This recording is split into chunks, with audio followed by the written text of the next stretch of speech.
Ja, damit begrüße ich Genossin Camarada Lidice. Muchas gracias por venir. Okay. Yeah. Sorry.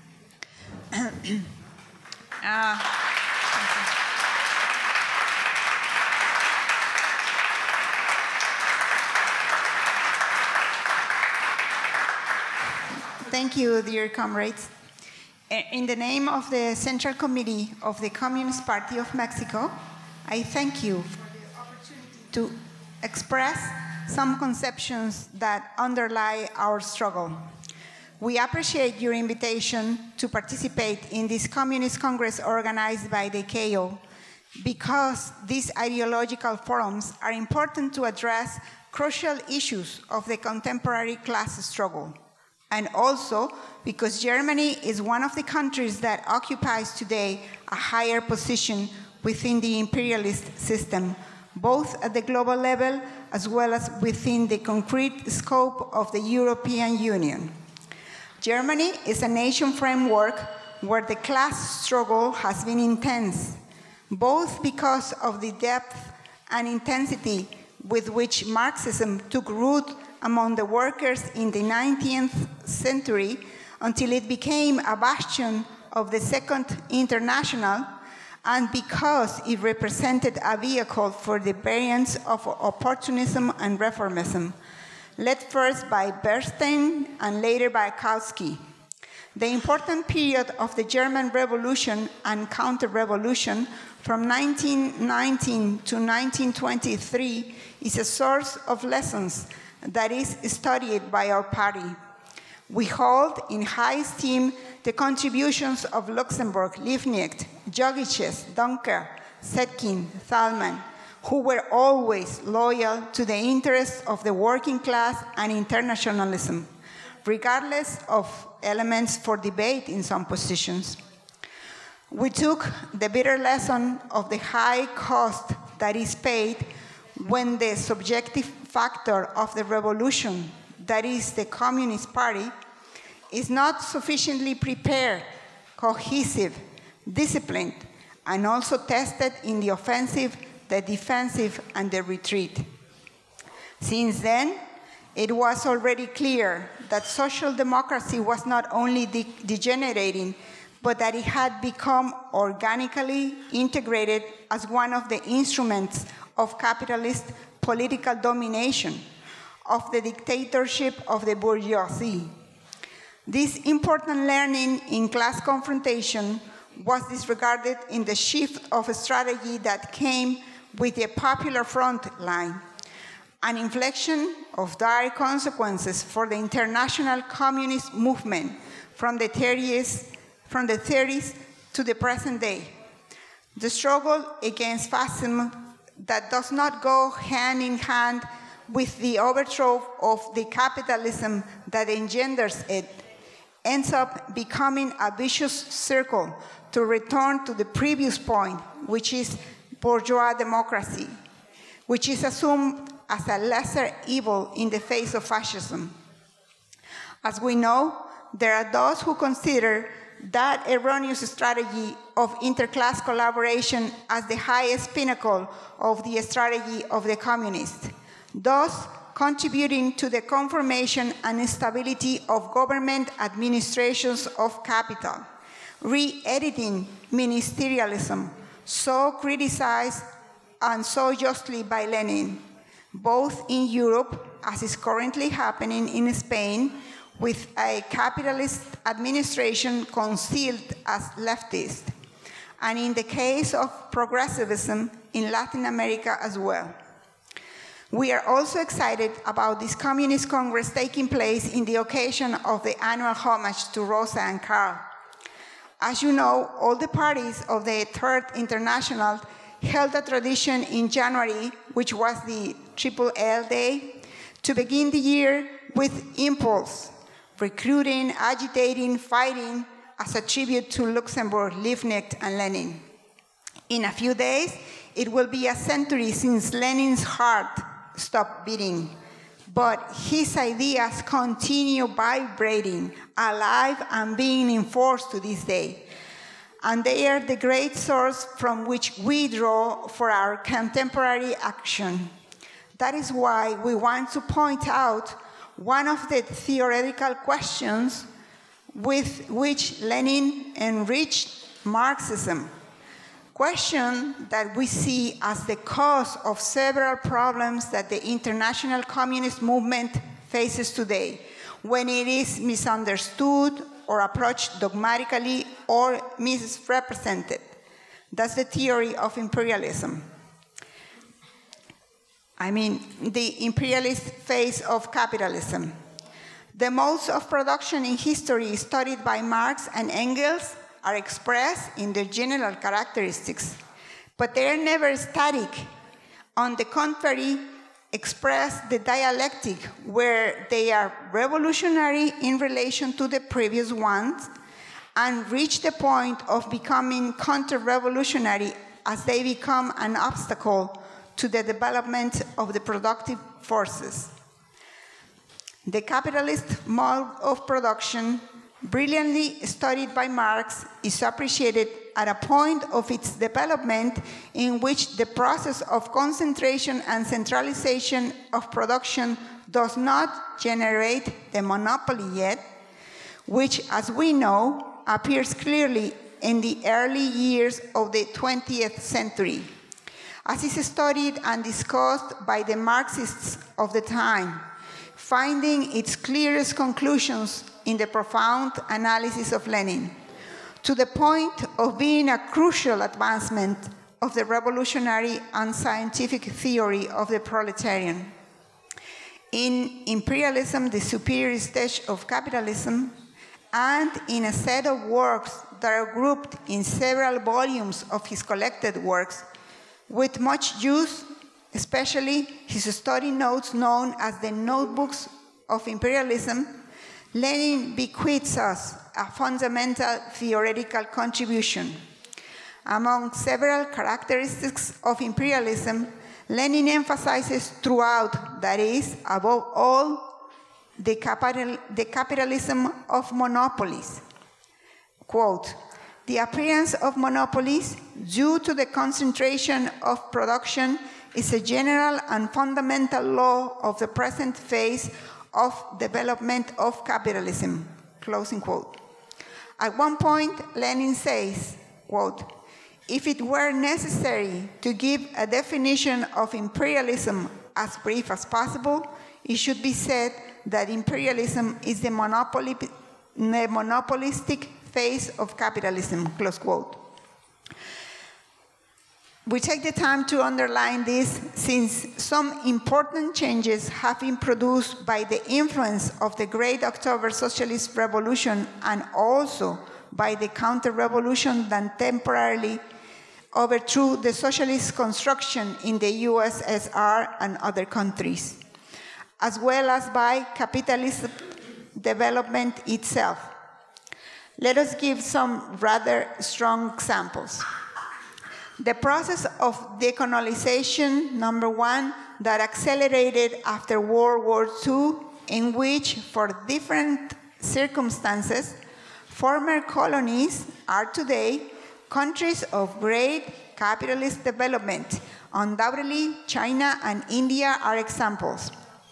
Number two, constant movements within the imperialist system throughout the 20th century and so far in the 21st, where countries that were dependent a century ago have now reached a high degree of capitalist development, in which their bourgeoisie have formed powerful monopolies that are today exporters of capital.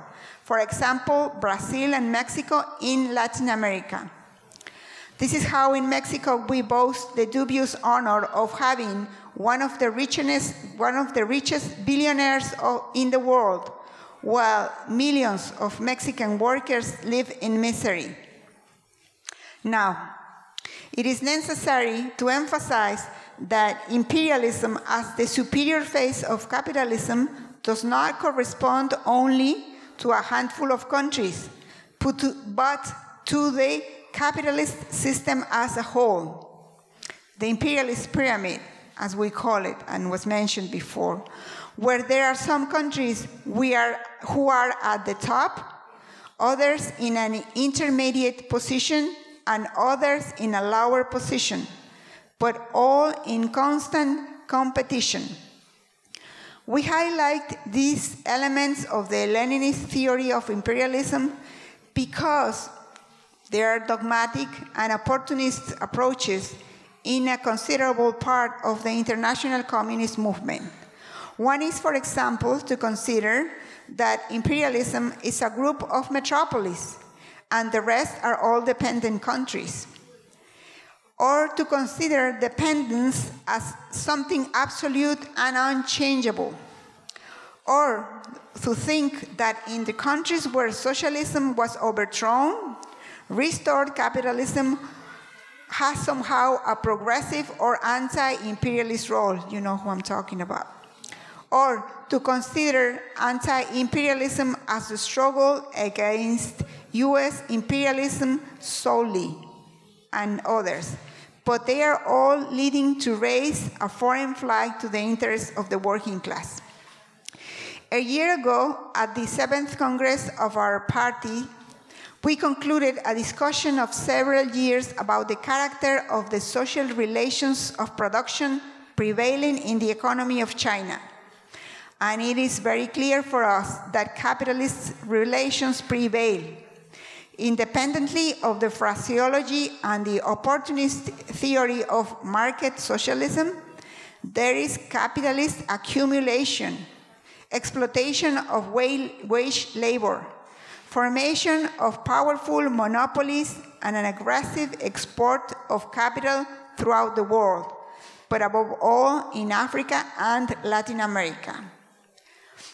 This is also the case where the incompatibility of mercantile and socialist relations is demonstrated, and mercantile relations as a base element of the counter-revolution. But more than dwelling on this last discussion, the point here is understanding that the rivalries that exist between the Chinese economy and its allies against the US economy and its allies is not a confrontation between two opposite economic and political systems, but rather a rivalry between two capitalist states. On the side of the US, to preserve its dominant role in the imperialist pyramid, and on the side of capitalist China, to displace it. In Russia, state domination is in the hands of the same group that led the counter-revolution, and their ideological and scenographic attempts to present itself as the continuity of the military and scientific glories of the socialist construction cannot hide monopolies such as Gazprom, Rosenfeld, Nornickel, Sberbank, among others, which are also greatly open promoters of militarism. This brief balance allows us to appreciate the wide divergence between Marxism-Leninism and the positions of opportunism on burning contemporary issues. 1. The class character of the dispute in the imperialist system, such as the clash between capitalist states, which they disguise as a dispute between a unipolar and a multipolar world. 2.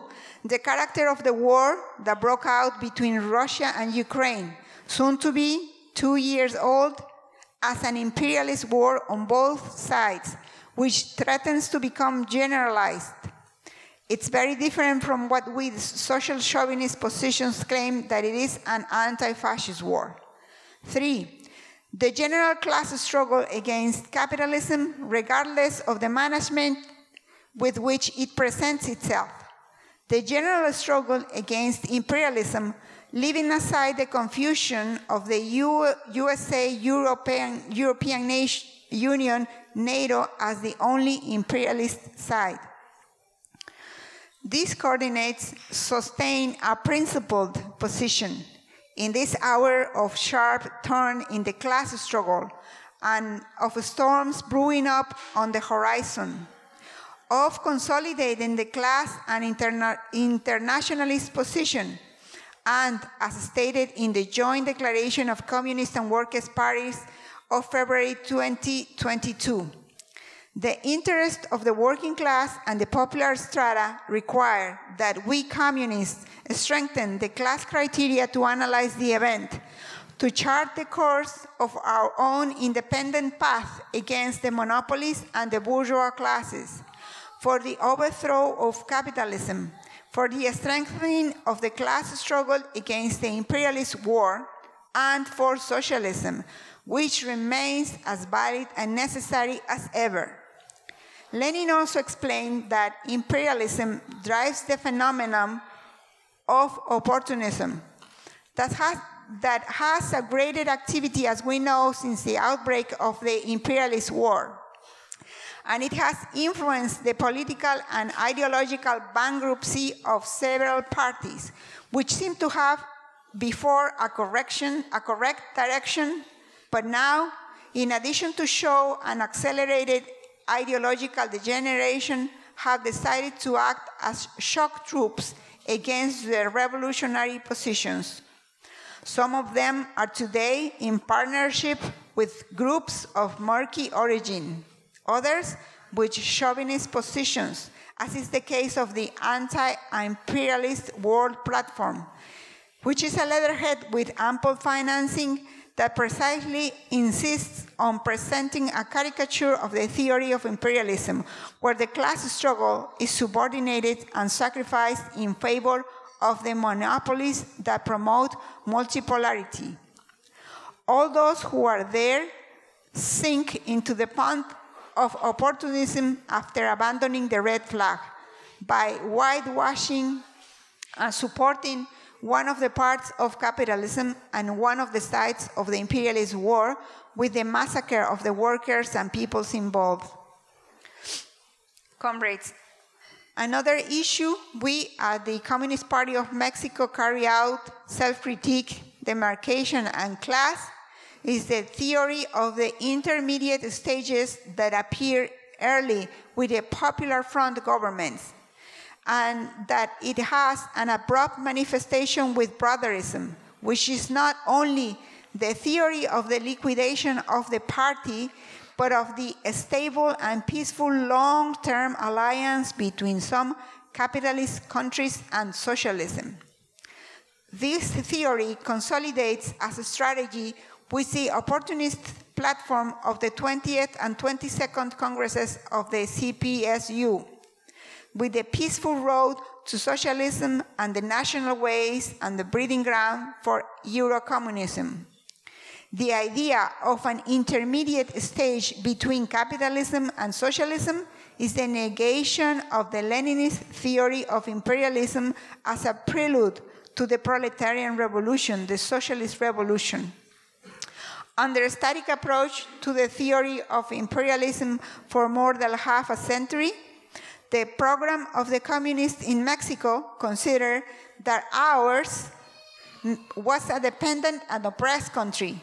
Hence, the main task of the working class was to form an alliance with part of the bourgeoisie in a patriotic or national liberation front to conquer the independence and sovereignty of the nation and expand democracy, which then would open the conditions for a Mexican road to socialism, quote unquote. But the years accumulated, and with them several decades, and while the working class remained politically subordinated to the bourgeois parties of the national developmentalist current, the incessant development of capital with its process of concentration and centralization pushed the bourgeois of Mexico and its monopolies to an intermediate position within the imperialist system, a process that also has continued to improve constantly in recent months, even displacing Spain, South Korea, and Australia. The drafting of the new program of the Communist Party, a process that lasted more than a decade, The study of capitalism in Mexico, based on Marxist-Leninist theory, led us to question that strategy of intermediate stages and to recover the conclusions that Lenin had already put forward of placing the socialist revolution and socialism, communism as the concrete and tangible objectives facing the historical limits of capitalism, regardless of whether the correlation of forces might be adverse at a given moment, because forces and efforts must be concentrated in one direction. This has also led us to the clash with the opportunist forces in Mexico, which remain tied to the strategy of intermediate stages that support bourgeois governments, like that of current President López Obrador, and a non-neoliberal capitalist managed, so it's called, but also with a clash with the opportunistic forces within the communist movement in Latin America, which note socialism as an objective, but in the far horizon. And they do not fight for it, but for the impossible humanization of capitalism. For this reason, also the 7th Congress of the Communist Party of Mexico presented conclusions on the so-called progressive governments of the, quote, socialism of the 21st century, end quote, which, after a quarter of a century, have continued framed in the capitalist mode of production, without carrying out any rupture, but simple reforms, simple cosmetic measures such as welfarism. After a quarter of a century, in the countries of progressive governments, the bourgeois continue to increase their profits. The workers continue to be brutally exploited. Property continues to belong to a few, whether private or state. Wealth continues to be produced socially, but its appropriation remains private. No means of production were socialized. Did progressivism allow the working class to organize, to strengthen the communist parties? Our most general answer is no. But it is not enough to clash with those political forces in progressivism that are social democratic and also anti-communist, as shown in Venezuela with the aggression of the government of Nicolás Maduro to the Communist Party of Venezuela, a broader party to which we ratify here our solidarity. It is very important to further the struggle for a revolutionary strategy for the communist movement in Latin America, the fight against opportunism, the solidarity with those who are in favor of the revolutionary regroupment of the communist movement, and the rebirth of communist parties that are so by content and form, and not the shameful cases of parties that, having the communist denomination even historically, in fact, they have become politically, ideologically, and organizatively social democratic formations. Comrades, maybe there is a question that you will have in relation to the class struggle in Mexico and about the government that is announced as leftist of López Obrador, that although it's running its last 8 months, probably will have continuity in the foreseeable triumph of his party, it's called Morena, in the federal elections of June of this year. Is Obrador's government leftist and progressive? And if it were so, should it have the support of the communists? In both cases, our answer is no. Obrador managed to group the will for change against 35 years of privatizations and structural adjustments in Mexico. Take into account that the bourgeois democratic revolution of 1910, when it triumphed, forged an economy with a powerful state sector in industry, distribution, and services. But as of 1982, 1,100 public enterprises, that's 70% of the public sector, were handed over from the hands of the state as collective capitalists to private hands. For example, Telmex, or the airlines, the steel industry, the banks, also an important part of Pemex, the oil industry, and the communally held agricultural land called Ejido in Mexico, thus worsening social inequality and extreme poverty faced by more than 60 million people. The purchasing power of wages was lost by 70%. And all of these anti-popular measures generated social protests, which were violently repressed. This is what some baptize as neoliberalism, as if it were something different from capitalism. And it occurred in the world context of the retreat of the opportunistic leadership of the Soviet Union that allowed the advance of the counter-revolution against socialist construction and the conquest it promoted in the workers' movement at the international level, as well as the periods of crisis that occurred between the 70s and the 80s. It was against this that Obrador was able to concentrate the electoral strength of the popular movements to overcome the traditional parties. But then, when he came to power, did he reverse any of the privatizations while in government? The answer is clearly no. For example, an emblematic privatization was Telmex, the biggest telecom company in Mexico, which is part of the monopoly called Carso, whose owner is Carlos Slim, one of the plutocrats who appears in the list of the richest people in the world. I think now he's back to the first place.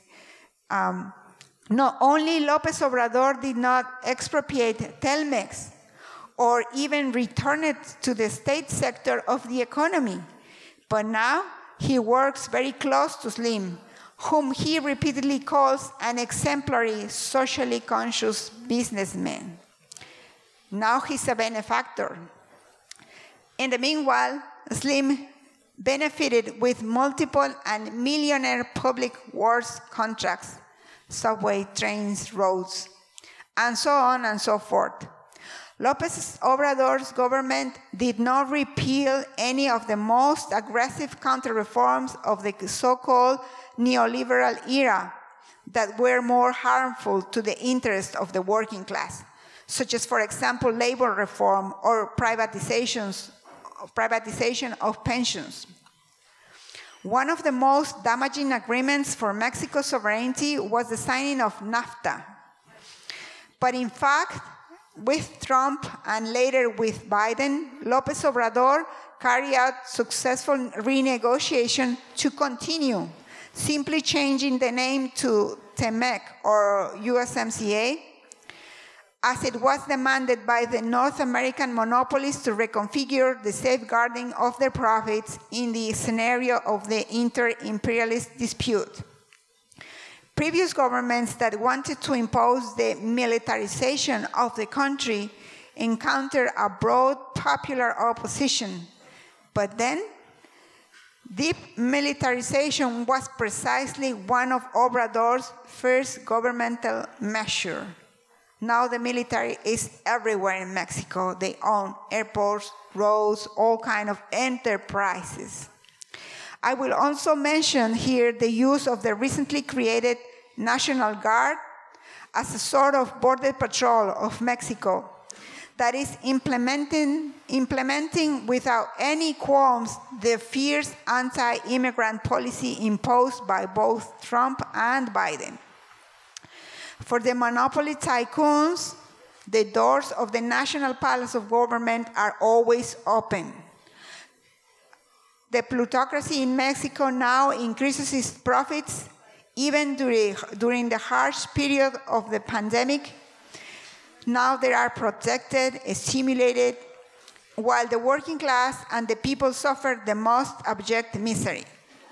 This is not a leftist or progressive government.